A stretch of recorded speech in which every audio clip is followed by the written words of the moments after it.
Las mujeres me dan mucho miedo, chicos. Empecemos con el vídeo. En este canal ya hemos hablado de varios países que me aterran y curiosamente en cada video la mayor parte de los casos son realizados por hombres. Y realmente han habido muy pocos casos que yo haya cubierto realizados por mujeres, siendo ellas las autoras intelectuales. Algunos de estos casos que se pueden mencionar es el de Lee Eun-hye, una mujer surcoreana que acabó con su marido para cobrar un seguro de vida. Pero realmente cuando comencé a investigar casos reales... ¿Para un seguro de vida? Bueno, ¿cuánto te da un seguro de vida? No tengo ni puta idea. Huevón, mira que ya de por sí está feo casarte con un viejo y esperar a que se muera para heredar la fortuna. Pero matar a tu hombre, eso ya está duro, realizados por mujeres, me di cuenta de que había múltiples casos aún más perturbadores que ese que mencioné en Asia me aterra. Y hoy estaremos explorando dos de ellos.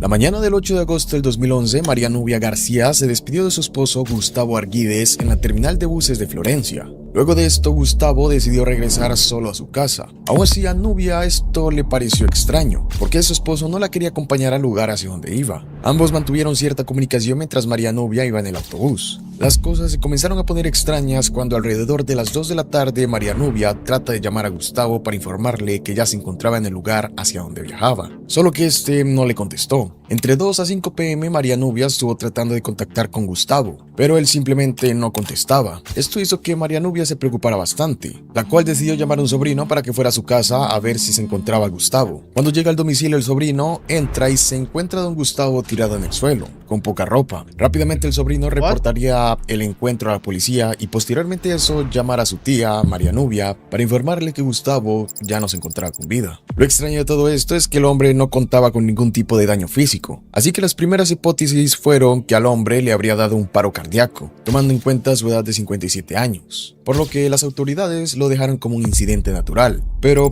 una semana después sucedería otro suceso muy similar y bastante cerca a este último caso. 57 años ya es una edad en donde es más o menos normal que te dé un paro cardíaco. Yo pensaría que mucho más tarde, ¿no? Verán, la hija de Leónidas Polania, un hombre de 66 años que vivía solo, fue alertado por el rentero del local y residencia donde Leónidas ejercía su actividad laboral. Este le mencionó que su padre había dejado algo y se estaba descomponiendo, por lo que Rocío Polania decidió ir hacia el local y cuando entró al lugar se encontró con su padre tirado en el suelo, y el olor a descomposición provenía de él. Rocío llama rápidamente a las autoridades y cuando estas llegan ven que, igual que el anterior caso, el hombre no tenía ningún tipo de daño físico, por lo que la primera hipótesis fue también un paro cardíaco, aunque no cuadraba lo suficiente ya que algunas de las pertenencias de valor significativo de Leónidas fueron hurtadas, como el refrigerador y el televisor hacían falta. Claramente esto hizo que las autoridades prendieran algunas alertas, así que comenzaron con la investigación. Lo primero que hicieron fue escuchar los testimonios de vecinos que mencionaron que alrededor de la madrugada, uno de esos días, una camioneta llegó a la residencia de Leónidas y de ahí sacaron varios artículos. Algo extraño, ya que una mudanza no se realiza a esas horas. ¿Te imaginas mudándose de madrugada, no? ¿Qué chucho estaba pasando ahí, weón? Además de eso, las cámaras de seguridad efectivamente captaron a la camioneta sustrayendo los artículos de la casa de Leónidas. Las autoridades, al tener la patente del vehículo, decidieron buscar el vehículo y al dueño de ese vehículo. Y cuando los oficiales interrogaron a este hombre, él dijo que sí, efectivamente había sido contratado por una mujer a esas horas para realizar una mudanza. Da algunas características físicas de la mujer con las cuales las autoridades hacen un retrato hablado. Además, brindó la ubicación de donde llevó los artículos, pero ahí no encontraron mucha cosa. Este lugar era un residencial en el que la mujer se había quedado por un corto tiempo, por lo que no guardaron ningún dato de la mujer. Aún así, con todos estos datos, las autoridades comenzaron a hablar con los familiares de Leónidas, y tanto Rocío como su hermana mencionaron haber visto una mujer que estaba pretendiendo a su padre 8 días antes de estos sucesos. Esta mujer contaba con las características físicas que las autoridades habían estado recopilando de los distintos testigos. La misma desgraciada. Y personas que vieron a la mujer. A esto, Rocío, que un día se encontraba en casa de su padre, abrió su closet y ahí encontró algunos documentos de esta mujer. Claramente esto previo a que se encontrara su padre sin signos vitales. Entre estos documentos estaba la cédula de la mujer, y de ahí sacaron todos los datos de esta mujer. Todo esto lo anotaría en un papel, y esto lo hizo debido a que le pareció muy extraño que una mujer tan joven se fijara en su padre, ya que era de una edad avanzada. Con todos estos datos, los investigadores lograron obtener esta fotografía. Con base a esto construyeron un álbum fotográfico con otros rostros con características similares. Esto con el motivo de que cuando se mostrara un testigo pudiera elegir más acertadamente cuál era el rostro de la perpetuadora. Una vez las autoridades mostraron a los testigos el álbum de fotos, todos eligieron a la misma mujer. Aún así, con estas pruebas las autoridades no podían hacer mucho, porque no sabían la forma en la que la mujer habría acabado con Leónidas, debido a que los forenses no pudieron determinar la causa. o simplemente cerraban el caso como causa indeterminada, por lo cual no la podían acusar de haber acabado con este hombre. Aún así, esto hizo que los casos pasaran de ser aislados a tener un cierto patrón que las autoridades estaban notando. Además de eso, a María Nubia también se le mostró el álbum fotográfico, en el que aparecía la mujer que había acabado con Leónidas, y ella mencionó conocerla. No era su amiga, pero sí la vio en la localidad donde vivían en varias ocasiones, en el barrio Florencia Caqueta, lugar en el que ocurrieron las dos eliminaciones antes mencionadas.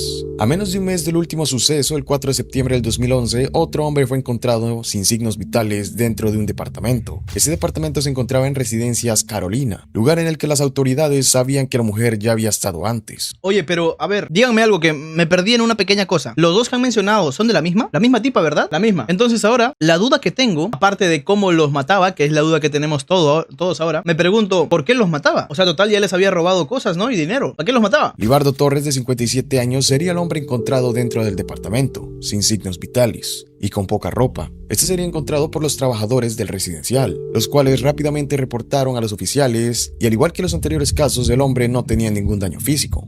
Además de que también estaba con poca ropa. O sea, ¿estaban recién cogidos? ¿O era que quizás estaban drogados y ella les quitaba la ropa para hacer algo ahí? Algo que tuviera que ver con la muerte, ¿no? Ana Julia Martínez se quedó esperando que su esposo regresara a casa. Según relata ella, le pareció muy extraño que el hombre se levantara temprano, se arreglara y le dijera que iba a ir hacia el mecánico para ajustar la cadena de su motocicleta. Libardo salió de su casa a las 9:30 de la mañana aproximadamente, y pasada una hora aproximadamente, Carolina trató de contactar con su esposo, pero no recibió ninguna respuesta. Libardo a esa hora se encontraba en el departamento con la mujer que acabaría con él horas después. La llamada que recibiría Julia Martínez a las 4 de la tarde sería que encontraron a su esposo sin signos vitales. La motocicleta de Libardo no se encontró en ningún lado, esto debido a que la mujer se la habría llevado después de acabar con Libardo. ¿Cómo se sentiría que te digan que tu esposo acaba de ser encontrado muerto? Pero claro, al mismo tiempo te enteras de que te estaba siendo infiel. Ahí debe ser una mezcla de emociones muy rara, ¿no? O estás triste porque se fue, o al final terminas diciendo qué bien que le pasó eso al hijo de puta. Yo no sé cómo me sentiría, chicos.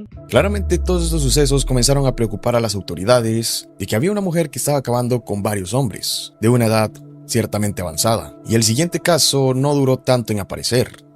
El 11 de diciembre las autoridades fueron alertadas de otro hombre sin signos vitales, esta vez en el Hotel Nuevo Sol. El hombre que se encontraba ahí era Reinaldo Ramírez Prado, de 55 años. El hombre fue encontrado por el dueño del lugar. Ahí las autoridades lo encontraron sin ningún daño físico, pero extrañamente tenía una bolsa negra en su boca. Además de eso, en la escena se encontró furadán, un insecticida altamente tóxico, pudiendo acabar con una persona en dosis no tan altas. Hasta ahora mantenía su racha, en donde al parecer no dejaba ningún rastro de cómo los había matado. Pero ahora se le escapó esto. Qué raro, ¿eh? Bueno, si está muerto ya no va a poder estar con nadie más mejor. ¿Ya ves por qué este título dice que las mujeres dan miedo? Mira lo que comenta esa mujer. Están locas, ¿no? Y esto hizo que se comenzara a sospechar que las anteriores víctimas ingirieron este producto en las bebidas que les ofrecía a la mujer. Y esta sospecha se confirmó cuando los resultados de las pruebas de laboratorio a las bebidas encontradas en la escena lanzaron que varias de estas contaban con este elemento dentro de ellas. Y esto hizo que se activara una orden de captura contra esta mujer, más que todo por el hurto de motocicletas que estaba realizando. Y el 23 de diciembre las autoridades recibieron una llamada anónima. En esta se mencionaba que la mujer se encontraba en la terminal de autobuses Neiva Huila. Las autoridades llegaron y ahí apresaron a la mujer. Esta mujer fue identificada como Yadira Narváez, de 27 años, cuando fue detenida.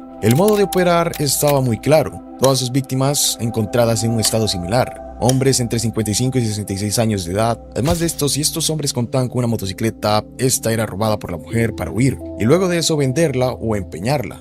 Creo que una moto promedio se vende muy fácil, ¿no? Moto promedio o moto barata se debe vender muy fácil. Claro, se la vendes a otros criminales, ¿no? Igual, si aparece una tipa como esta, así de loca, así de enferma, es como que la tiene muy fácil, ¿no? Para hacer sus cosas. Luego que la atrapen o no la atrapen, bueno, dependerá más de cómo lo haga. Para tener a las víctimas ahí puestas ya a su disposición casi, la tiene demasiado fácil. Mujer de 27 años es vista como una jovencita todavía por estos viejos que llevan para los 60. Qué fácil la tenía, ¿eh? Y algunos con esposa encima. Ahí ya no se sentía culpable. Son infieles, decía. La mujer era buscada por el hurto de motocicletas, pero las autoridades estaban claras de que ella era la principal autora de haber acabado con todos estos hombres. Aún así, las autopsias simplemente decían que no se identificaba la forma en que estas personas perdieron sus signos vitales. Así que hasta que la fiscalía no tuvo las pruebas suficientes, no pudieron culparla de la eliminación de los hombres. Hasta que en una audiencia en 2012, la fiscalía, con las pruebas suficientes, luego de que los forenses exhumaran los cuerpos de 3 hombres y determinaran que sí habían sido intoxicados por carbofurán, sin otra alternativa, Yadira se declaró culpable de haber acabado con todos los hombres antes mencionados. Por todos estos delitos, Yadira Narváez fue condenada a 35 años de prisión. Además de eso, en una de las entrevistas a Yadira menciona cómo fue que realizaba esto. La gente siempre dirá que es poco, ¿no? Así sean 35 años. Si mataste a alguien, bueno, aunque pasen los 35 años, esas personas no van a volver. Por lo menos le dieron algo considerable. ¿Cuántas veces no hemos visto que asesinos o asesinas son atrapados y los meten presos 4 años, 12 años? Y luego siguen de chill con su vida, ¿no? Total, salen y la mayoría de gente ya se olvida de lo que hicieron. Se olvida de sus rostros, se olvida de que existieron. Y continúan. 35 años, esta ya sale anciana, pues. De anciana, no creo que esté curada mentalmente. Seguramente seguirá siendo una loca, más por las cosas que le van a pasar acá en la cárcel. Pero ya no tendrá las mismas herramientas, pues. Que en este caso sería su juventud y su belleza, entre comillas, ¿no? Porque bonita no era, pero estoy seguro de que para los ancianos esto sí lo era. Pequeño momento para saludar a mis nuevos seguidores de Instagram. Si quieres salir en el próximo, link en la descripción. Eso lo venden en cualquier almacén de insumos. Y pues estaba la facilidad porque es que teníamos finca, entonces lo comprábamos para mandarlo para allá. Y pues de ahí lo adquiríamos. Y era más fácil acercarse a la persona y hacerle daño suministrándole una bebida que o algo así, no se prestaba para eso. Tocaba como ganarse la confianza de la persona y poder de entrar allá y que todo quedara como sano, que nadie se diera cuenta. No iba a haber ni sonido ni nada, no iba a haber ruido, nada que alertara a un vecino o algo, sino que iba a ser ahí, sabíamos que era instantánea. Ve, y no tocaba prácticamente como bregar mucho para hacer eso, ¿sí? El tema de ver una persona ya no me causaba así como terror o algo, no. Con total frialdad, no se siente nada.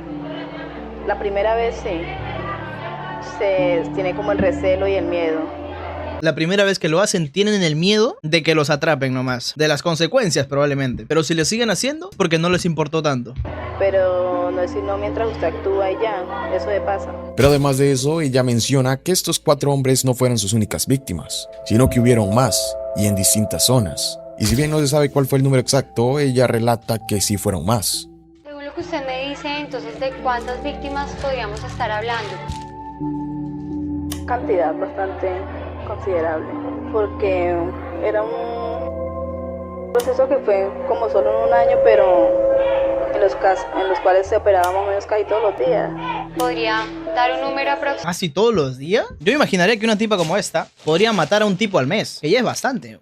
Matar a una persona cada mes es un montón, pero operaba todos los días. No es que todos los días con uno distinto, me refiero. ¿Cuántos se habrá matado en un mes, huevón? Y en total, cantidad considerable, se operaba todos los días, durante un año, más de 20 seguro, ¿no? ¿Por qué lo hacía? Para robar. Era un inservible que necesitaba robarle a la gente para poder tragar. Aproximado. No, exactamente no. No tiene ni idea, ya perdió la cuenta. Sin duda es un caso realmente perturbador. No creo que pase de 30, dice. Igual, weón. Igual, con pasar de 10, con pasar de 5, con pasar de 1 ya es un montón, weón.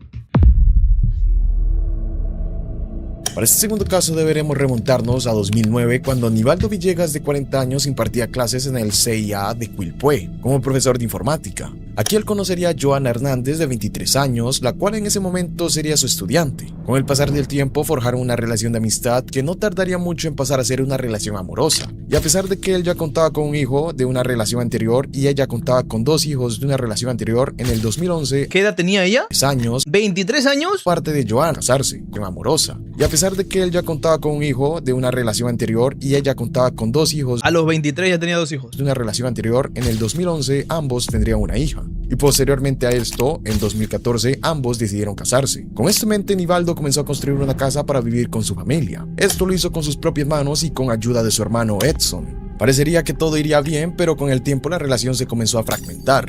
Más que todo por parte de Joana, la cual en el 2016 ya no se sentía atraída a él, mencionando que llegaba a usar clonazepam para que Nivaldo se quedara dormido y así no tener intimidad con él. Siendo así que en diciembre del 2017 Joana se fuera de la casa donde ambos vivían. Aunque antes de que esto sucediera, Joana conocería a Francisco Silva en la práctica laboral para ser técnico paramédico en el Cefam de Villa Alemana, y a partir de aquí comienza su relación, por lo que era más que evidente porque Joana quería dejar a Nivaldo. Así que en diciembre del 2017 abandonó la casa donde vivía con Nivaldo para ir hacia casa de su madre, y ahí comenzaron las disputas del divorcio por quién se quedaría con la casa y la hija. Pero no pasaría mucho tiempo de esto y Nivaldo se enteraría de que Joana estaba teniendo una relación con Francisco Silva. Al verse ella algo acorralada, le surgió la idea de autoeliminarse, la cual intentó realizar, y esto hizo que perdiera la tutela de su hija. Y además de eso, perdió la pensión alimenticia que Nivaldo tenía que darle. Ah, la mierda, lo perdió todo por loca. Por lo que junto a Francisco comenzó a armar un plan para acabar con Nivaldo y así quedarse con la casa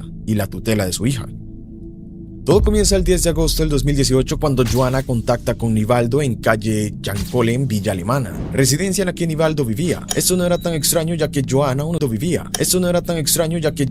días antes parecía querer arreglar el matrimonio tratando de acercarse más a Nivaldo. Además de eso, legalmente aún no estaban divorciados. Bueno, antes de que llegara él, ella le pidió que trajera sushi y Nivaldo accedió y llegó a la casa. Y comenzaron a cenar. Ahí Joana aprovechó esta cena para en una de las bebidas de Nivaldo suministrar clonazepam, haciendo que quedara en un estado incapaz de defenderse. La idea principal de Joana y Francisco era que la escena pareciera que Nivaldo habría acabado con él mismo, pero esto daría un giro aún más turbio y perturbador. Verán, alrededor de la 1 a.m. del 11 de agosto, Francisco, que estaba esperando cerca del domicilio, recibe la señal de Joana de que era hora de entrar, ya que Nivaldo se encontraba dormido. Cuando entra Francisco, tanto él como Joana acaban con Nivaldo. Luego de eso, ambos meterían el cuerpo de Nivaldo al vehículo y ahí se dirigirían hacia un cajero automático en Quilpué. Ahí Francisco retira 35,000 pesos chilenos de la cuenta de Nivaldo, unos $50 para ese año. Todo esto sería captado por las cámaras de seguridad de las calles en las que transitaron. Además de eso, la cámara del cajero automático también captó el rostro de Francisco algo cubierto. Huevón, me dan tanto asco estos casos en donde es como que actúan en contra de uno, o sea, una mujer actúa en contra de su expareja o lo que sea, y en ese caso colabora la pareja actual de ella. Tan inservible eres en esta vida, weón. Te metiste con una tipa que estaba en una relación y encima te pones a hacer esfuerzos para joderle la vida al otro, y ya no solo joderle la vida, sino que acabaron con él, huevón, metiéndote en problemas ajenos tú, ¿no? Jodiéndote la vida tú, porque probablemente también al final recibieron su merecido, espero. Imagínate ir preso, imagínate que te den, no sé, 20 años de prisión porque quisiste colaborar un crimen con una mujer que conociste hace un mes. A la mierda. Lo que hacen muchos hombres por pensar con la de abajo, ¿no? Bueno, te hacías una pajita y ya no pensabas en eso, ya no hacías nada. Te hacías una pajita y te olvidabas de ella.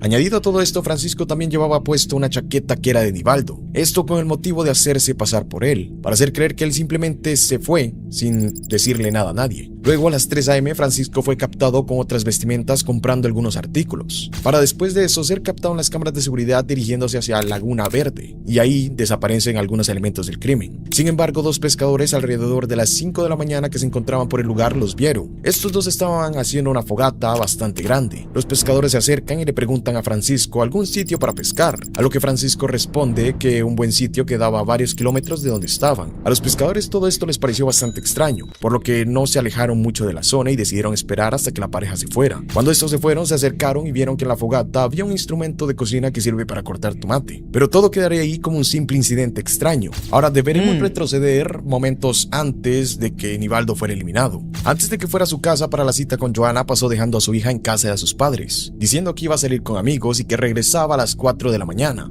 Cuando el tiempo comenzó a pasar, Nivaldo no regresaba por la niña y además no contestaba los mensajes, lo que hizo que sus familiares se preocuparan. Estos tratan de contactar con los supuestos amigos con los que iba a salir y esto le informan que no salieron con él, por lo que ya bastante preocupados van hacia su casa y ahí encuentran su carro, las llaves de su casa y su carro y la chaqueta que llevaba ese día. Con todo esto, los familiares decidieron ir hacia la comisaría a interponer la denuncia por desaparición. Durante este periodo, los familiares y personas que lo conocían estuvieron saliendo a las calles con un cartel de "Se busca", con la esperanza de encontrarlo. Lo perturbador aquí es que Joana también salió supuestamente a buscarlo y a dar diferentes entrevistas en las que hacía parecer que estaba muy preocupada por la desaparición de Nivaldo. Oye, ¿cuántas veces ha pasado esto mismo, ah? Una persona muere, sus seres queridos empiezan a buscarlo y la persona que acabó con él se une a la búsqueda haciéndose el loco. Qué terrible, weón. Y cuando lo descubren además, a la mierda, weón. Saber que todo el tiempo estuvo entre nosotros ese hijo de puta.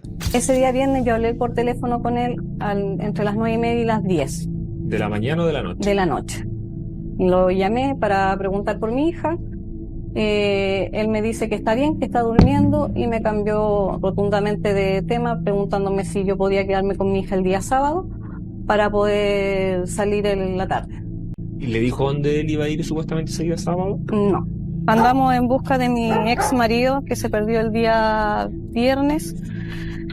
No tenemos noticia de nada.